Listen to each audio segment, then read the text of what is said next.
მოდი გავიაროთ, რასა და რას შორის ქონდა არჩევანი და რა არჩიეთ თქვენ. ეს არის Indian Scout 101. ბაზა ერთი და იგივეა საბოლოო ჯამში. უბრალოდ ამ მოტოს ცოტა სტილი აქვს სხვა. შედარებით მოსპორტულო სტილია. დამოტრიალებული ამორტიზატორები აქვს. რეგულირებადი ამორტიზატორები მოყვება უკვე მოტოს, როდესაც ყიდულობ, იმაზეც შეგიძლია დააყენო, მაგრამ ამას მოყვება. ასევე ფერი არის შავში გადაწყვეტილი, გამშვებიც აქ შავია, თუ დააკვირდებით იქ ქრომია, მაგრამ იმაზე მერე ვილაპარაკოთ. უფრო ტექ-ტიპია და რაღაც სპორტული ფიჩერები აქვს. რაც ყველაზე მეტად მე ამ მოტოში მომეწონა არის, რომ წინ აქვს ორმაგი სამუხრუჭე დისკი და Brembo-ს სამუხრუჭე სისტემა. რაც ჩემი აზრით ძალიან მნიშვნელოვანია. ასევე სტილი კლასიკისგან განსხვავდება, მაგალითად აი აქ კრილო გადაჭრილია და აქამდე მოდის მარტო და ნუ საბურავებით სხვა აყენია რა. აი ეს კი არის Indian Scout კლასიკი, რომელიც თქვენ აარჩიეთ. ეს არის უფრო კლასიკური დიზაინის მქონე მოტო, ცოტა უფრო ესეთი დაკუნთული და ესეთი ჩაფსკვნელი ტიპია.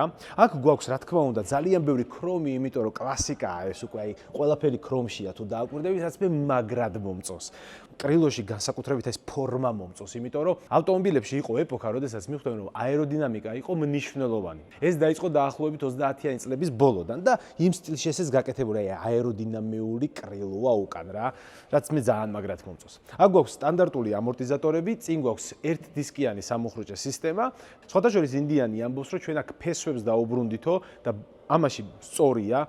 ვიზუალურად თუ დააკვირდები, პირველ აი ძველ ინდიანებს ძალიან გავს სტილი მაქსიმალურად გადმოღებულია და რა თქმა უნდა თანამედროვე დროსაა მორგებული და რაც ძალიან საინტერესოა, ეს ინდიანი უკვე შეღებილია ინდიანისთვის კლასიკურ და დამახასიათებელ წითელ ფერში.